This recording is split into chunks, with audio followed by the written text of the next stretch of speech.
ஓம் மகா கணபதியே நமக. குரு வாழ்க, குருவே சரணம். ஆன்மீக அன்பர்கள் அனைவருக்கும் இனிய ஆங்கில புத்தாண்டு நல்வாழ்த்துக்கள். நாம் இந்த வீடியோ மூலியமாக 2025ஆம் ஆண்டிற்கான ஆங்கில புத்தாண்டு ராசி பலன்களை பார்க்க இருக்கிறோம். குறிப்பாக இந்த வீடியோவானது பார்த்தீங்க அப்படின்னாக்கா ரிஷபராசிக்கான வீடியோ. இந்த ரிஷபராசி அன்பர்களுக்கு இந்த 2025ஆம் ஆண்டானது எப்படி இருக்குது அப்படின்னு பார்க்கும்போது, இந்த வருட பலன்களில் கண்டிப்பாக இந்த வருடத்தின் தொடக்கத்திலே பார்த்தீங்கன்னாக்கா 2025ஆம் ஆண்டு மார்ச் மாதம் 29ஆம் தேதி சனி பயிற்சியானது நடக்க இருக்குது. கும்பராசிலிருந்து மீன ராசிக்கு சனி பகவான் பயிற்சி அடைய போகிறார். அடுத்து 2025ஆம் ஆண்டு மே மாதம் 14ஆம் தேதி அன்று குரு பகவான் ரிஷபராசியிலிருந்து உங்களோட ராசியிலிருந்து மிதுன ராசிக்கு பயிற்சி அடைய போகிறார். அடுத்து 2025ஆம் ஆண்டு மே மாதம் 18ஆம் தேதி என்று பார்த்தீங்கன்னாக்கா ராகு பகவான் மீன ராசியிலிருந்து கும்ப ராசிக்கு பயிற்சி அடைகிறார். கேது பகவான் கன்னி ராசியிலிருந்து சிம்ம ராசிக்கு பயிற்சி அடைகிறார். அப்போ இந்த வருடத்தில் வருட பலன்கள் நம்ம நிர்ணயிக்கிறோம் அப்படின்னாவே ஆண்டு கிரகங்களான ராகு, கேது, குரு பகவான், சனி பகவான், இந்த 4 கிரகங்களை மையப்படுத்தி தான் நம்ம பலன்கள் முக்கியமாக நிர்ணயிக்கிறோம். அப்போ இந்த 4 கிரகங்களுமே இந்த வருடத்தில் பயிற்சி அடைய போகுதுங்க. அப்போ பயிற்சி அடையது பார்த்தீங்கன்னாக்கா முதல் ஆஃப்லேயே பயிற்சி அடைய போகுதுங்க. அதாவது 2025ஆம் ஆண்டு மே மாத காலகட்டத்துக்குள்ளார 4 கிரகங்களுமே பயிற்சி அடைய போகுது. மே மாதத்துக்கு பிறகு ஒரு மாதிரியான பலன்களும், மே மாதத்துக்கு முன்பாக ஒரு பலன்களும் நம்ம பார்க்க இருக்கிறோம். அப்போ நான் ஒவ்வொரு ராசிக்காரர்களுக்குமே 2 விதமாக தான் பலன்கள் சொல்ல போகிறேன். 2 விதமான எப்படின்னாக்கா ஜனவரி மாதத்துலேருந்து மே மாத காலகட்டம் வரலும் உங்களுக்கு நடக்கக்கூடிய நிகழ்வுகளை பற்றி சொல்ல போகிறேன். அதுக்கு பின்னர் பார்த்தீங்கன்னாக்கா மே மாதத்துக்கு பின்னர் டிசம்பர் மாத காலகட்டம் வரலும் நடக்கக்கூடிய நிகழ்வுகளை சொல்ல போகிறோம். அப்போ முதலாவதாக பார்த்தீங்க அப்படின்னாக்கா இந்த வருடமானது 2025ஆம் ஆண்டு மே மாதம் 14ஆம் தேதி அன்று குரு பகவான் பயிற்சி அடைய போகிறார். அப்போ இந்த குரு பகவான் பயிற்சி அடைகிறதுக்கு முன்பாக குரு பகவான் உங்கள் ராசியில் உட்காந்துருக்கார்.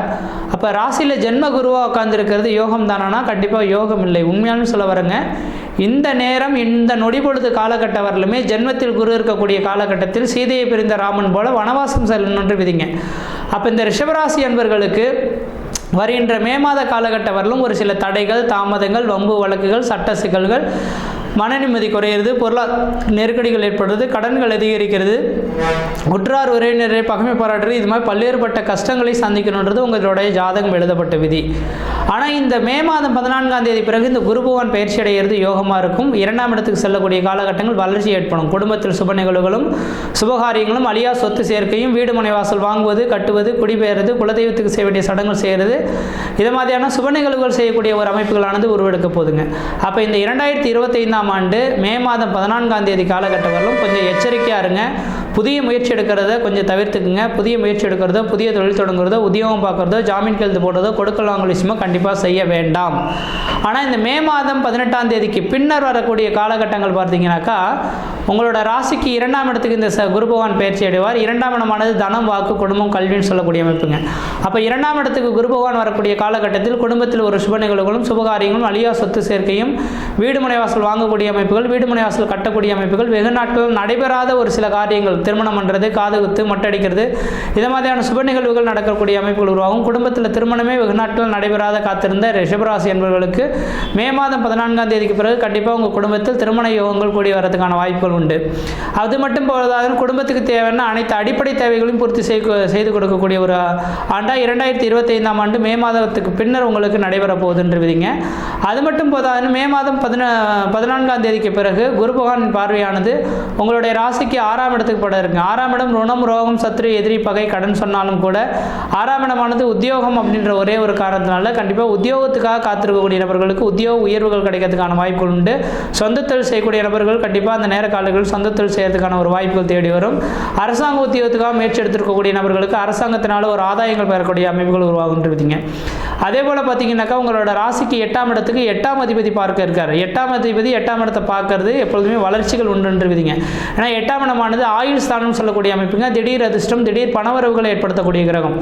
அப்போ இந்த நேர காலங்களில் உங்கள் ராசிக்கு 8ஆம் அதிபதி குரு பகவானா வந்து 2ஆம் இடத்துலேருந்து 8ஆம் இடத்தையே அவர் சமசமத்தமாக பார்க்கக்கூடிய காலகட்டத்தில் பார்த்தீங்கன்னாக்கா கண்டிப்பாக உங்களுக்கு தொழிலில் ஏற்பட்டக்கூடிய தடைகள் விலகிறதுக்கான வாய்ப்புகள் உருவாகும். ஆயுள் சம்பந்தமான ஒருவேளை 60 வயதுக்கு மேற்பட்ட நபர்கள் உடல் ரீதியாகவும் மன ரீதியாகவும் பாதிக்கப்பட்டிருந்தால் இருந்தால் கண்டிப்பாக வருகின்ற மே மாதம் 14ஆம் தேதி வரலும் பொறுத்துக்கொள்ளுங்கள். மே மாதத்துக்கு பிறகு உங்களோட ஆயுள் தீர்க்கமடையறதுக்கான வாய்ப்புகள் உண்டு. நோய் தொந்தரவுகள்லேருந்து மீண்டு வரதுக்கான ஒரு வாய்ப்புகள் உருவாகும். அதே போல் வெகு நாட்களாக நான் ஒரு நபர்கிட்ட பணம் கொடுத்துருக்கேன் சார், அந்த பணமானது திருப்பி தர முடியல, வாங்க முடியாமல் தடுமாறுறேன் அப்படின்னாக்கா கொடுத்த பணத்துக்கு வட்டி மூலமாக வருகின்ற மே மாதம் 14ஆம் தேதிக்கு பிறகு உங்களுக்கு கிடைக்கிறதுக்கான வாய்ப்பு உண்டு. 8ஆம் இடமானது திடீர் அதிர்ஷ்டம், திடீர் பண வருவன்னு சொல்கிறதுனால ஏதோ ஒரு விதத்தில் உங்களுக்கு பண வருவாய்கள் அதிகரிக்கக்கூடிய ஒரு காலகட்டங்கள் உருவாகுன்றீங்க. அதே வேளையில் உங்கள் ராசிக்கு 10ஆம் இடத்துக்கு குரு பகவான் பார்க்க இருக்கிற அந்த காலகட்டத்தில் 10ஆம் இடமானது தொழில்ஸ்தானம் அப்படின்னு சொல்லக்கூடிய அமைப்புகளை குரு பகவான் தொழில்ஸ்தானத்தை பார்த்தாவே தொழில் வளர்ச்சி ஏற்படும். ஒரு மனிதனுக்கு தொழில் வலுவாக இருந்துச்சுன்னு வச்சுங்களேன், அந்த மனிதன் எல்லாவித பிரச்சனையிலிருந்து மீண்டு வந்துடுவார். அப்போ தொழிலானது இல்லையேன்னு தவித்துட்டு இருந்த இந்த ரிஷபராசி அன்பர்களுக்கு தொழில் வளர்ச்சி மேலோங்கக்கூடிய ஒரு காலகட்டமாக இருக்குது. தொழில் மூலிமா லாபங்கள் பெறக்கூடிய காலகட்டமாக வந்துட்டுருக்கு. அப்போ இந்த 2025ஆம் ஆண்டில் இந்த குரு பகவான் வந்து பார்த்தீங்கன்னாக்கா ஜனவரி மாதத்திலிருந்து மே மாத காலகட்டம் வரலும் குரு பகவானால் பெரிய லெவலில் உங்களுக்கு வளர்ச்சிகள் இல்லை. சிந்தித்து செயல்படக்கூடிய காலகட்டங்கள், கொஞ்சம் எல்லா விதத்திலையுமே போட்டி பொறாமைகள் ஏற்படுறதுக்கான வாய்ப்பு உண்டு. தொழில் தடை, வருமான குறைபாடுகள் ஏற்படுறதுக்கான வாய்ப்பு உண்டு. தன் வேலை உண்டு தாம் புலப்புன்ற மாதிரி அமைதி காத்து முதல் ஆஃபில் இருந்துட்டீங்க அப்படின்னாக்கா இரண்டாவது ஆஃப் எல்லாமே உங்களுக்கு சாதகமான சூழல்கள் ஏற்படுத்தணும். அதாவது மே மாதத்திலேருந்து நீங்கள் என்னெல்லாம் நினைக்கிறீங்களோ நினைச்சதெல்லாம் சாதிக்கக்கூடிய ஒரு ஆண்டாக இந்த ஆண்டானது இருக்கு. இந்த ஆண்டு போல் ஒரு வருடம் இல்லை அப்படின்ற மாதிரியான எதிர்பார்த்த ஒரு தொழில் வளர்ச்சி, பொருளாதார அபிவிருத்திகள் மேலே வாங்கக்கூடிய ஒரு காலகட்டமாக வரும். முக்கியமாக கல்வியில் படிக்கக்கூடிய மாணவ செல்வங்கள் எல்லாமே நீங்கள் எதிர்பார்த்த இடத்துல ஒரு படிப்பை நீங்கள் தேர்ந்தெடுக்கக்கூடிய காலகட்டம் உருவாகும். ராசிக்கு 2ஆம் இடத்துலேருந்து 8ஆம் இடத்தை இந்த குரு பகவான் மே மாதம் 14ஆம் தேதிக்கு பிறகு பார்க்க இருக்கிறார். 8ஆம் இடமானது அந்நிய தேசம், அந்நிய பயணம், அயல்நாட்டை குறிக்கக்கூடிய கிரகம்னால கண்டிப்பாக வெளிநாடு சென்று படிக்கக்கூடிய மாணவர்களுக்கு கூட அந்த வாய்ப்புகள் இந்த நேர காலங்களில் கிடைக்கிறதுக்கான வாய்ப்பு உண்டு. சகோதர வழியினால உங்களுக்கு ஆதாயங்கள் பெறக்கூடிய ஒரு ஆண்டாகவும் இந்த ஆண்டு இருந்துட்டு இருக்கு. அப்போ குரு பயிற்சியானது இந்த வருடத்தில் நடக்கக்கூடிய குரு பயிற்சி மே மாதத்துக்கு பின்னர் வரக்கூடியது மிகப்பெரிய ஒரு வளர்ச்சிக்கான காலகட்டமாக இருந்துட்டு இருக்கு. அடுத்ததாக பார்த்தீங்கன்னாக்கா ராகு கேது பயிற்சி. இந்த ராகு பகவான் பார்த்தீங்கன்னாக்கா உங்கள் ராசிக்கு 11ஆம் இடத்துல ராகு பகவான் உட்காந்துருக்கார்.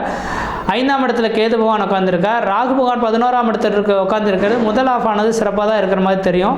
ஆனால் அதை விட பார்த்தீங்க அப்படின்னாக்கா இரண்டாவது ஆஃப் மே மாதத்துக்கு பிறகு, அதாவது மே மாதம் 18ஆம் தேதி பிறகு ராகு கேது பயிற்சி நடக்க இருக்கு. மே மாதம் 18ஆம் தேதி பிறகு உங்கள் ராசிக்கு 10ஆம் இடத்துல ராகு பகவான் வந்து வலுவாக உட்காந்துருக்கிற ஒரே ஒரு காரணத்தினால கண்டிப்பாக நிரந்தரமான ஒரு தொழிலில் போய் உட்காந்துருவீங்க. அந்த சொந்த தொழில் செய்யணும்னு நினைக்கக்கூடிய நபர்கள்லாம் திடீர்னு பார்த்தீங்கன்னாக்கா ஒரு தொழிலை விட்டுட்டு இன்னொரு தொழிலில் சொந்த தொழிலில் போய் உட்காரக்கூடிய ஒரு காலகட்டங்கள் உருவாகும். பணமே இல்லையேன்னு காத்திருக்கக்கூடிய நபர்கள் பணமானது பல வழியிலேருந்து வர்றதுக்கான வாய்ப்பு உண்டு.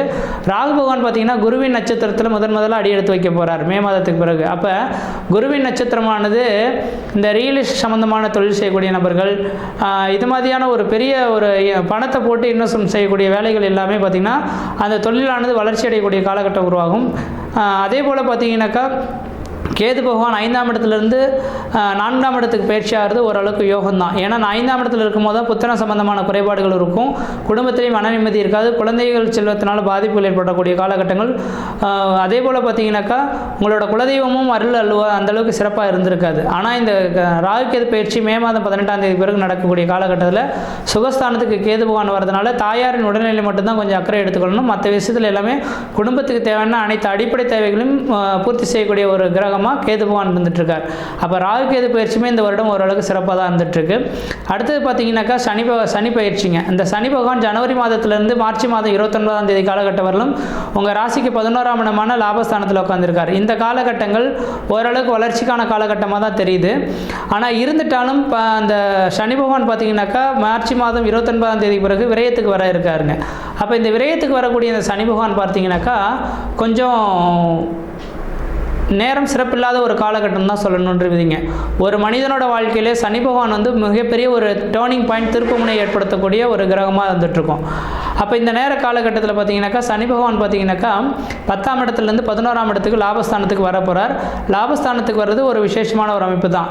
அப்போ ஆமேடம் எதுகண்ணி நண்டு சுர 5 இடத்தில் பொருளாகும் ஜாதகர் பொன்மத்தில் தீர்வாள் அப்படின்ற விதியின் அடிப்படையில் நீர் ராசியில் இருக்கக்கூடிய கிரகங்கள் எல்லாமே வளர்ச்சிகளை தருன்றுவிதிங்க. அப்போ உங்களோட ராசி ரிஷபராசிக்கு 11ஆம் இடத்துல இந்த சனி பகவான் வருது. தொழில் வளர்ச்சி, தொழில் மூலிமா லாபங்கள் பெறக்கூடிய காலகட்டம் உருவாகும். அதனால் முதல் ஆஃப், அதாவது ஜனவரி மாதத்துலேருந்து மார்ச் மாதம் 29ஆம் தேதி வரலும் அந்த சனி பகவானால் பெரிய லெவலில் வளர்ச்சிகள் கிடையாது. ஆனால் மார்ச் மாதம் 29ஆம் தேதிக்கு பின்னர் லாபஸ்தானத்துக்கு 11ஆம் இடத்துக்கு சனி பகவான் வரதுனால ஒரு வளர்ச்சி நிறைந்த ஒரு காலகட்டமாக இந்த வருடமானது இருக்க போகுதுன்று விதிங்க. அப்போ மூத்த சகோதரத்தினால ஆதாயங்கள் பெறக்கூடிய காலகட்டம் உருவாகும். ஏற்கனவே திருமணம் நடைபெற்று ரத்தான ஒரு நபர்களுக்கு திருமண வாய்ப்புகள் கூடி வரதுக்கான வாய்ப்பு உண்டு. குழந்தை பேர் இல்லாத காத்திருக்கக்கூடிய நபர்கள் குழந்தை பேர் உருவாகிறதுக்கான வாய்ப்பு உண்டு. இரண்டாவது தார திருமணம் அமையறதுக்கான வாய்ப்பு, ஏற்கனவே திருமணம் நடைபெற்று போச்சு சார், அது ரத்தாயிடுச்சு, அடுத்த திருமணத்துக்காக பார்த்துட்ருக்கேன் அப்படின்னு சொல்லக்கூடிய நபர்களுக்கு இரண்டாவது திருமணத்துக்கான வாய்ப்பு உண்டு. கடன் நோய் வம்பு வழக்கில் இருக்கக்கூடிய நபர்களுக்கு நிரந்தர தீர்வு ஏற்படக்கூடிய ஒரு காலகட்டம் உருவாகும். சமுதாயத்தில் உங்களுக்குன்ற மதிப்பு, மரியாதை, கௌரவம், அந்தஸ்து, புகழ் உருவாகக்கூடிய காலகட்டம் உருவாகும். வண்டி வாகனத்தில் தடை ஏற்பட்ட அந்த நபர்களுக்கு பார்த்தீங்கன்னா வண்டி வாகனத்தினால யோகங்கள் பெறக்கூடிய ஒரு காலகட்டங்கள் உருவாகுன்றவிதிங்க. வீடு மனை வாசல் வண்டி வாகன யோகங்கள்லாம் ஏற்படுறதுக்கான ஒரு வாய்ப்புகள் இந்த ஆண்டில் இருந்துட்டு இருக்கிறத பார்க்க முடியுது. அப்போ தெளிவாக சொல்ல போனாக்கா குரு பகவானோட அமைப்பானும் சரிங்க, சனி பகவானோட அமைப்பும் சரிங்க. வருகின்ற மே மாதத்துக்கு பிறகு தான் ரிஷபராசிக்கு வளர்ச்சி அடைந்த ஒரு காலகட்டமாக இருக்குது. அதனால் மே மாதத்துக்கு பிறகு எடுக்கக்கூடிய காலகட்டங்கள் ஓரளவுக்கு வளர்ச்சிகளை தருன்றவிதிங்க. இந்த வருடத்தில் நீங்கள் வழிபாடு செய்யக்கூடிய தெய்வம் எதுனாக்கா முருகப்பெருமான். அப்போ திருச்செந்தூர் முருகப்பெருமான் கோயிலுக்கு ஒரு முறை போயிட்டு வந்தீங்கன்னா இந்த வருடம் வளர்ச்சி நிறைந்த ஒரு காலகட்டமாக இருக்குன்றவிதிங்க. மற்ற விதத்தில் இந்த தோஷங்கள் பாதிக்கக்கூடிய சீரும் சிறப்புமாக இருப்பீங்க, நலமாக இருப்பீங்க. நன்றி, வணக்கம்.